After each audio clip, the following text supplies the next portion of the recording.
ஸ்ரீரங்கம் சட்டமன்ற தொகுதியில் அதிமுக வேட்பாளர் ஆர் மனோகரன் தீவிர வாக்கு சேகரிப்பில் ஈடுபட்டார். அந்தநல்லூர் வடக்கு ஒன்றியத்திற்குட்பட்ட மேலலூர், கீழநல்லூர், கணவனூர், பலூர் உள்ளிட்ட பல்வேறு பகுதிகளில் கூட்டணி கட்சி நிர்வாகிகளுடன் இணைந்து பிரச்சாரம் மேற்கொண்டார். பொதுமக்களிடம் இரட்டை இலை சின்னத்திற்கு பெருவாரியான ஆதரவு அளிக்குமாறு கேட்டுக் கொண்டார்.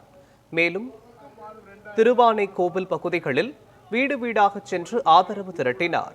இந்த பிரச்சாரத்தில் அந்தநல்லூர் வடக்கு ஒன்றியம் அதிமுக செயலாளர் ராஜகோபால், முத்தரசநல்லூர் முன்னாள் பஞ்சாயத்து தலைவர் ஆதிசிவன், சோழ பேரரசு கட்சி மாநில தலைவர் சரவணன் தேவர், தமிழ் மாநில காங்கிரஸ் மாவட்ட தலைவர் KT தனபால் உள்ளிட்டோர் கலந்து கொண்டனர். மேலும் பாஜக அந்த வேலூர் வடக்கு மண்டல தலைவர் தோனி பிரகாஷ், மண்டல துணைத் தலைவர் பாலாஜி, முரளிதரன் ஆகியோரும் பிரச்சாரத்தில் ஈடுபட்டனர்.